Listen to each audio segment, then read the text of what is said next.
നാളെ സമരം ആളിപ്പടരും. സമരം സിന്ദാബാദ്, പ്രതിഷേധ സമരം സിന്ദാബാദ്. പഠിച്ചില്ലെങ്കിൽ ജനകണ്ടു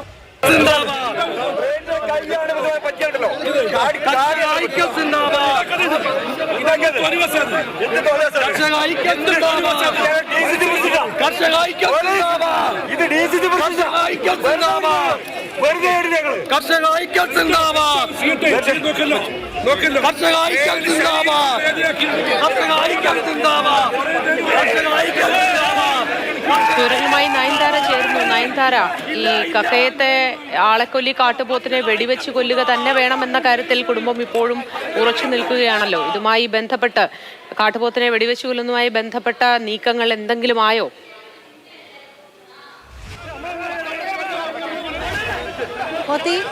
ഈ എബ്രഹാമിൻ്റെ കൊല്ലപ്പെട്ട എബ്രഹാമിൻ്റെ കുടുംബം ഈ ഒരു ഉറച്ച നിലപാടിൽ തന്നെയാണ് ഇപ്പോഴും ഉള്ളത്. വളരെ ഏറെ ആശങ്കയിലും ഭീതിയിലും തന്നെയാണ് നാട് ഒന്നടക്കമുള്ളത്. ആ ഒരു പ്രതിഷേധം, ആ ഒരു ഭീതി നമ്മളിപ്പോൾ കണ്ടതാണ്.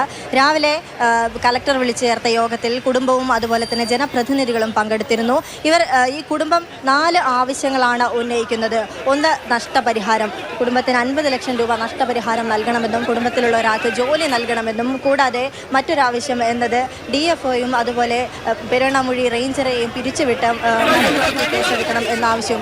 ഇതിലെല്ലാം പ്രധാനപ്പെട്ട മറ്റൊരാവശ്യം ഇവർ ഉന്നയിക്കുന്നത് കാട്ടുപോത്തിനെ വെടിവെച്ച് കൊല്ലുക എന്നതാണ്. ഈ ഒരു ആവശ്യമാണ് പ്രധാനമായും ഇവർ ഉന്നയിച്ചിരുന്നത്. ഈ ഒരു വിഷയത്തിൽ കലക്ടർക്ക് നടപടിയെടുക്കാൻ അനുമതിയില്ല എന്ന് ആദ്യത്തെ ചർച്ചയിൽ പറഞ്ഞു. അതിൻ്റെ അടിസ്ഥാനത്തിൽ കലക്ടർ വനം വകുപ്പിനെ ഉന്നത ഉദ്യോഗസ്ഥരുമായി ചർച്ച നടത്തിയതിനു ശേഷം സംസാരിക്കാമെന്ന് കുടുംബത്തിനോടും ജനപ്രതിനിധികളോടും പറഞ്ഞു.